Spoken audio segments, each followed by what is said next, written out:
Hello student, आप सभी का स्वागत है आपके अपने YouTube channel study bye study में। इस चैनल के माध्यम से आप लोगों के बीच में हम लेकर के आए हैं कक्षा 10 की गणित, जिसमें से कि प्रश्नावली एक कुछ क्वेश्चन के सलूशन इसमें हम देखेंगे। ठीक है, तो क्वेश्चन नंबर 5, यूक्लिड विभाजन एल्गोरिथम के प्रयोग से 657 और 963 का एलसीएम। तो कैसे करेंगे? यूक्लिड विभाजन प्रमेय से होता है a बराबर बी क्यू प्लस आर, जो कि आप सभी जानते हैं ये हमारा भाज्य होता है, बराबर भाजक b हमारा जो होता है वो भाजक होता है, गुणे q भागफल प्लस शेषफल।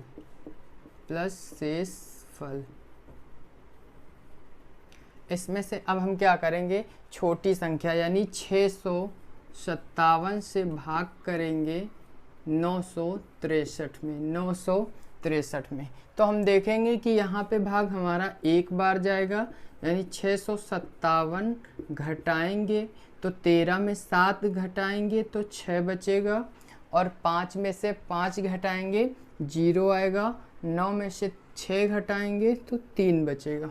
ये हमारा पहला चरण कंप्लीट हुआ। चरण एक यानी हमारा भाज्य क्या है, 963 बराबर भाजक 657 गुणे भागफल 1 प्लस शेषफल 306। जब तक हमारा 306 यानी शेषफल 0 नहीं होगा तब तक हम क्या करेंगे, भाग करते रहेंगे। तो 306 से अब 657 में भाग करेंगे तो कितनी बार जाएगा, 3 दूनी 6, 6 12 यानी 2 बार जाएगा, 6 दूनी 12 और 3 दूनी 6 घटाएंगे तो 7 में से 2 घटाएंगे 5 आएगा, और 5 में 1 घटाएंगे तो 4। ये हमारा चरण 2। अब यहाँ पे हमारा भाज्य 657 बराबर और भाजक 306 गुणे 2 प्लस 45 शेषफल।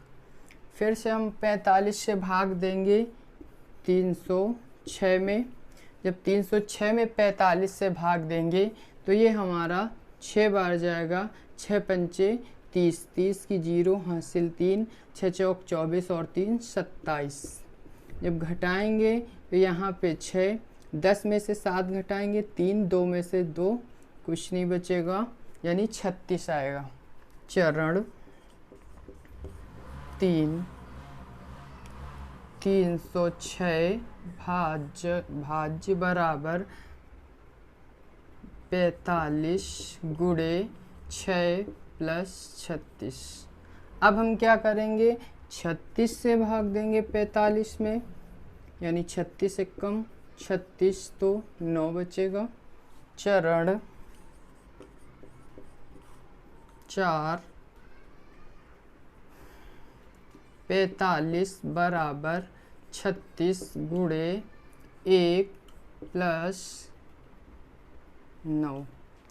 फिर 9 से भाग देंगे 36 में तो 4 बार जाएगा, 9 चौके 36 यानी 0। चरण 5, तो 36 बराबर 9 गुणे 4 प्लस 0।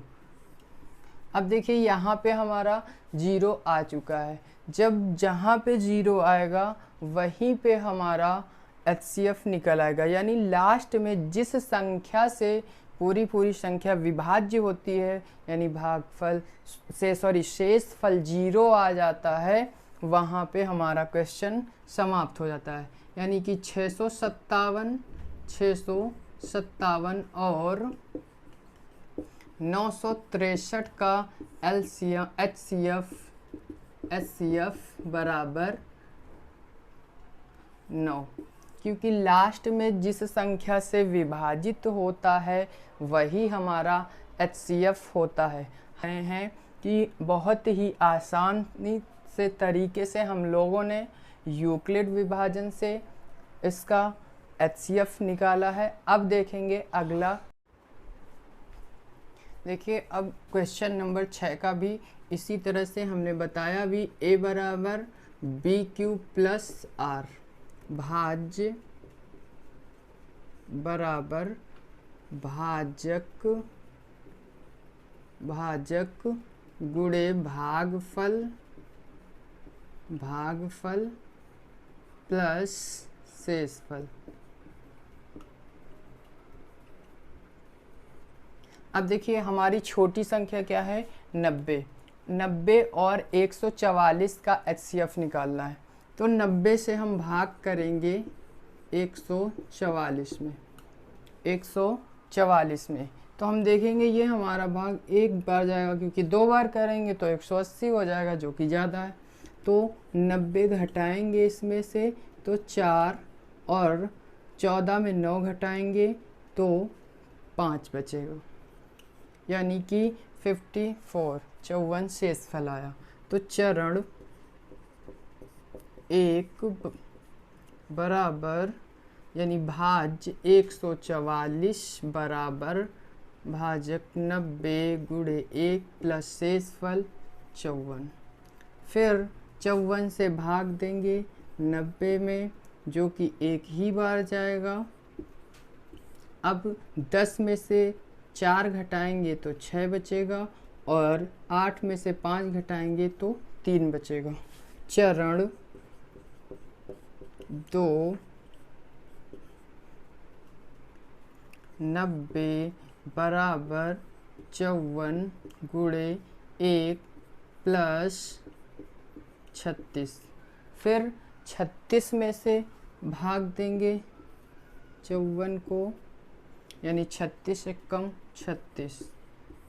इसमें 6 घटाएंगे तो 8 6 14, 8 बचेगा। यहाँ पे 1, क्योंकि 4 में से 3 घटाएंगे 1। चरण 3 54 बराबर 36 गुणे 1 प्लस 18। फिर से हम 18 से 36 में भाग देंगे। 18 दूनी 36, हमारा भाग कंप्लीट हो चुका है, यानी शेषफल चौथे चरण में 0 आ चुका है। 36 बराबर 18 गुणे 2 प्लस 0। हम देख रहे हैं कि हमारा चौथे चरण में जो शेषफल है वो 0 हो चुका है। चौथे चरण में 0 हो चुका है। जब चौथे चरण में 0 हो चुका है तो इसका 90 और 144 का HCF बराबर 18, क्योंकि लास्ट में जो हमारी संख्या है वो 18 से पूरी विभाजित हुई है, इस वजह से इसका एलसीएम 18 होगा। देखिए अब क्वेश्चन नंबर 7 में कह रहा है दर्शाइए कि कोई भी धनात्मक विषम पूर्णांक 6q प्लस 1 या 6q प्लस 3 या 6q प्लस 5 के रूप में का होता है।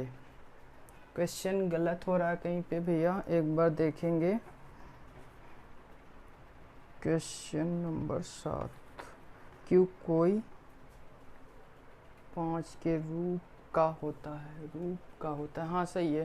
क्वेश्चन 6q प्लस 5 के रूप का होता है जहाँ q कोई पूर्णांक है। अब ये बताना है कि q कोई पूर्णांक है, क्योंकि यहाँ पे हम देख रहे हैं कि जो हमारा r है वो क्या है, 1 3 और 5। तो ये कह रहे हैं कि क्या आप दर्शाइए, प्रूफ कीजिए कि ये एक विषम पूर्णांक है ना। तो हम देखेंगे कि जो क्या करेंगे, मानेंगे कि यूक्लिड विभाजन आप लोग पढ़ चुके हैं आगे क्वेश्चन में। यूक्लिड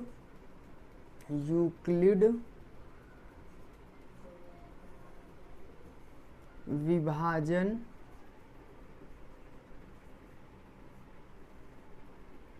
देखिए क्या होता है, a बराबर BQ प्लस R।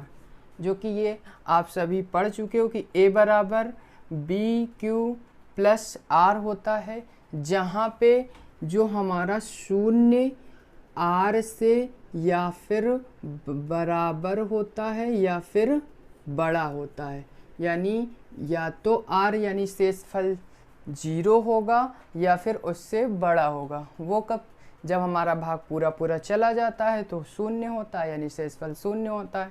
जब हमारा शेषफल बचता है तो हमारा आर वही शेषफल होता है। ठीक है, अब फिर क्या करेंगे इसमें, और क्या होता है, जो आर होता है वो हमेशा बी से छोटा होता है। किससे छोटा होता है?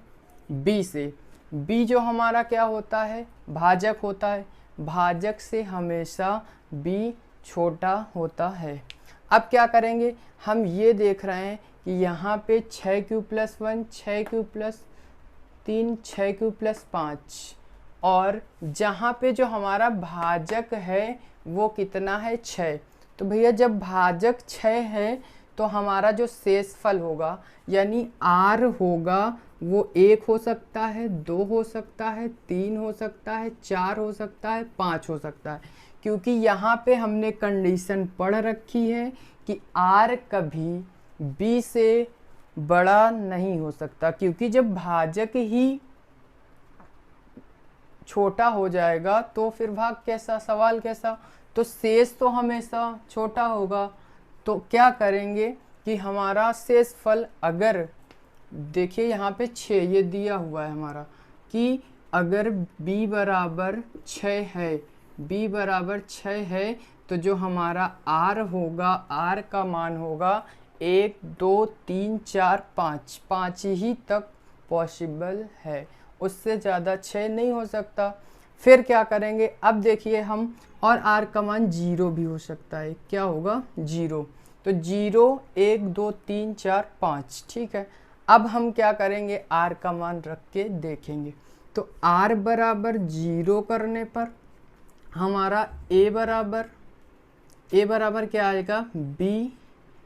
b तो हमको पता है, हमने b बराबर क्या मान रखा है? 6। वो कुछ भी हो, 6 हो या 5 हो या 11 हो, कोई भी नंबर हो सकता है। यहाँ पे उन्होंने 6 दे रखे। हमको प्रूफ ये करना है, सॉल्व ये करना है कि जो हमारा विषम पूर्णांक यानी हमको शेषफल देखना है, यानी 1 3 5 है ना, क्योंकि संख्या कुछ भी हो सकती है। यहाँ पे तो b बराबर 6 है, लेकिन और क्वेश्चन में कुछ भी हो सकती। तो हम ये देखेंगे कि BQ + 0, यानी यहाँ हम r बराबर जब 0 करेंगे तो जो हमारा संख्या होगी, जो हमारी, वो क्या हो जाएगी? भाग। इसका मतलब ये हो रहा है कि भाग पूरा पूरा जा रहा है। अब यहाँ पे 6 हो, Q का मान भी कुछ हो सकता है, A का मान भी कुछ हो सकता है। जैसे मानते हैं हमारा B बराबर 6 बताया गया। ठीक, तो B हमको पता है कि हमारा भाजक होता है। B हमारा क्या होता है? भाजक होता है।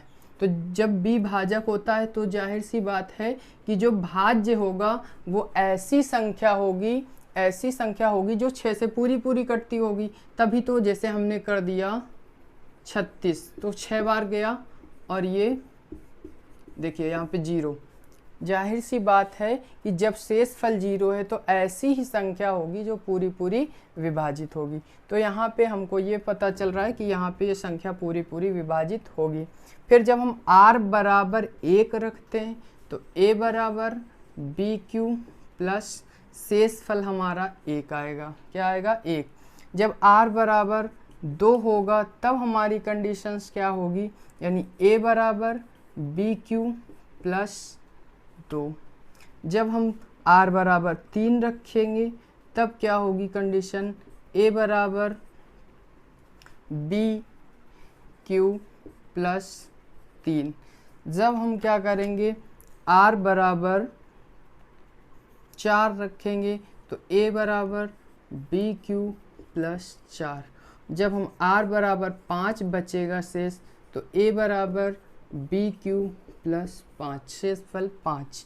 अब हम यहाँ पे क्या देख रहे हैं कि देखिए 0 का मतलब तो ये तो विभाज्य है। यहाँ पे हमको बताना क्या है कि कोई भी धनात्मक विषम पूर्णांक के रूप में होता है जहाँ q कोई पूर्णांक है, तो पूर्णांक तो q होगा ही होगा, लेकिन अब पूर्णांक कैसे?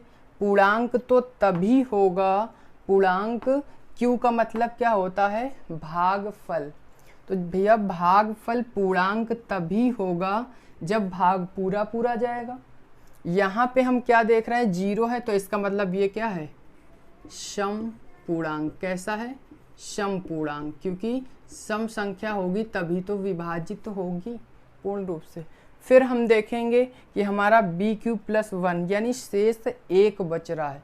तो भैया जब शेष 1 बचेगा तो इसका मतलब ये है कि जो Q पूर्णांक होगा, जो हमारा Q पूर्णांक होगा वो यानी कि भागफल, क्या भागफल, वो पूर्ण नहीं होगा, क्योंकि हमारा शेष अभी बच रहा है, हमारा शेष अभी बच रहा है और भाग पूरा पूरा नहीं जा रहा है।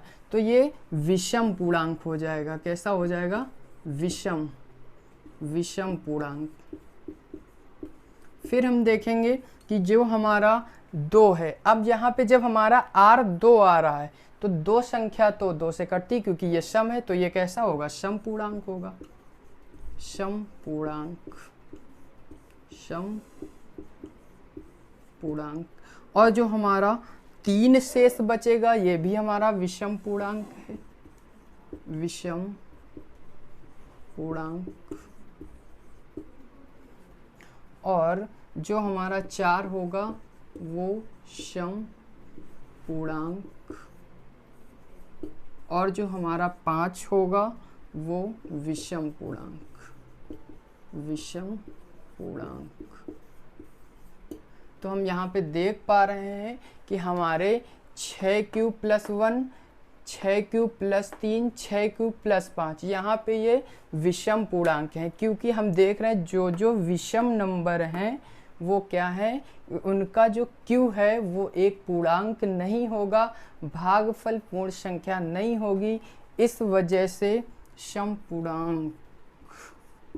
ठीक, इस वजह से यानी हमारे A बराबर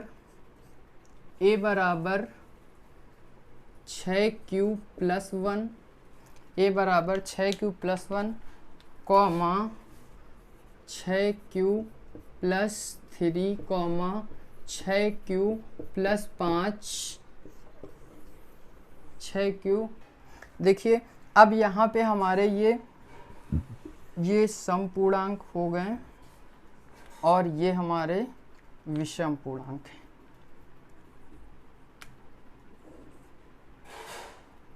सम पूर्णांक और ये हमारे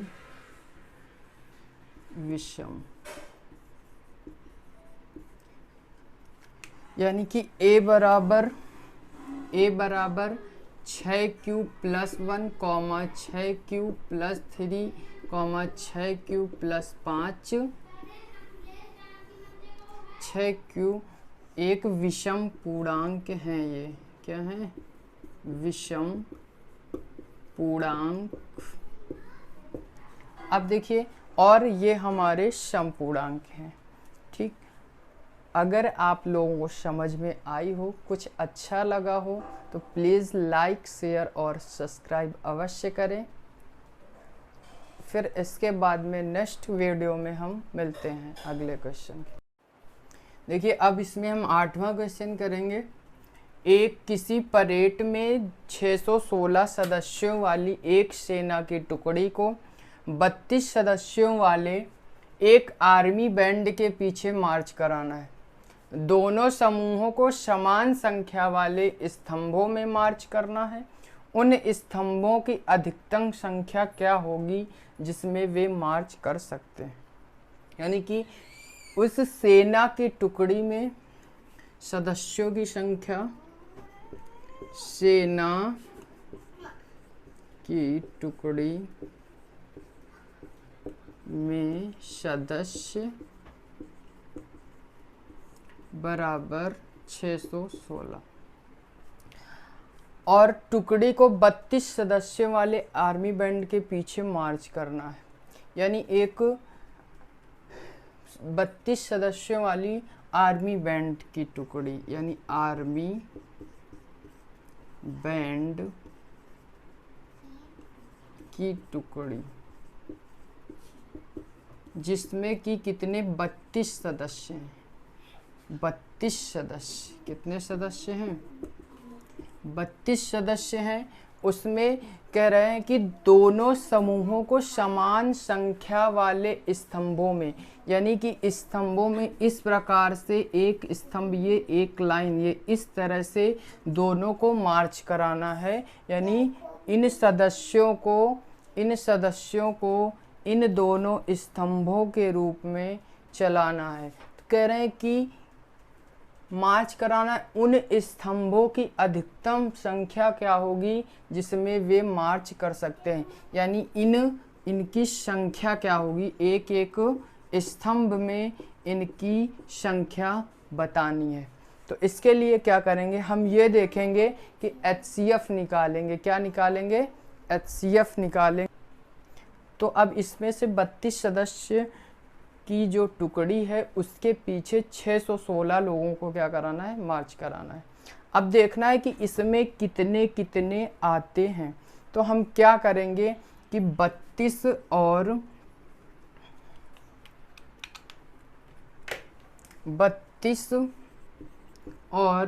616 का HCF करेंगे। क्या करेंगे? HCF करेंगे। तो इसका HCF करने के लिए 32 को 616 में भाग देंगे। 32 को 616 में भाग देंगे, यानी 32 डिवाइड बाय 616। तो हम देख पा रहे हैं यहाँ पे कि 32 यानी पहले हम 61 में भाग करेंगे तो कितनी बार में जाएगा? ये जाएगा आपका एक बार में, एक बार जाएगा, यानी 32 माइनस करेंगे। यहाँ पे 11 में 2 घटाएंगे तो 9 आएगा, और यहाँ पे 5 में से 3 घटाएंगे तो 2 बचेगा, और ये फिर हम 6 उतारेंगे। अभी भी हमारा भाग अधूरा है। अब क्या करेंगे, फिर से हम 32 का पहाड़ा पढ़ेंगे कि 296 से ज़्यादा ना हो। तो 30, 9 दूनी 9 या 27 समथिंग 9 बार जाएगा। 9 दूनी 18, कैरी 1, 9 या 27 और 1 28।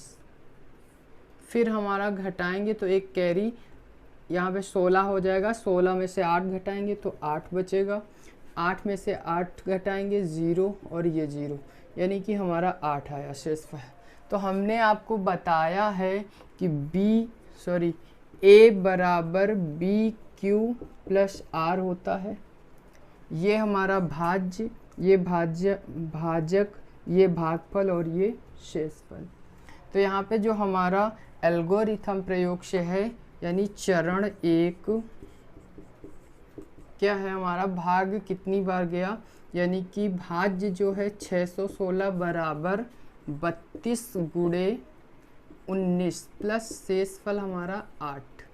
फिर दूसरे चरण में देखेंगे, क्योंकि एक बार में हमारा भाग कंप्लीट नहीं हुआ, तो अब हम क्या करेंगे, 8 से भाग देंगे 32 में, तो 8 चौके 32। यहाँ पे हमारा भाग 0 हो चुका है। तो यानी कि 32 बराबर 8 गुणे 4 प्लस 0। तो हमारा जो HCF होगा वो क्या होगा, 8 होगा। HCF इक्वल टू 8, यानी कि प्रत्येक क्या है, उन स्तंभों की अधिकतम संख्या क्या होगी जिसमें वे मार्च करेंगे, तो वे 8 की, यानी कि 32 सदस्य जो बैंड की टुकड़ी होगी सदस्य वाले, तो एक बैंड के सामने यानी 8, एक पंक्ति में कितने, एक पंक्ति में 8 सदस्य होंगे, एक पंक्ति में 8 सदस्य होंगे। ऐसी कितनी पंक्तियां होंगी, ऐसी 8 पंक्तियां होंगी। तो हमारा आंसर जो होगा क्या होगा, 8। अगर आप लोगों को यह वीडियो अच्छा लगा हो तो लाइक और सब्सक्राइब करना ना भूलें। धन्यवाद।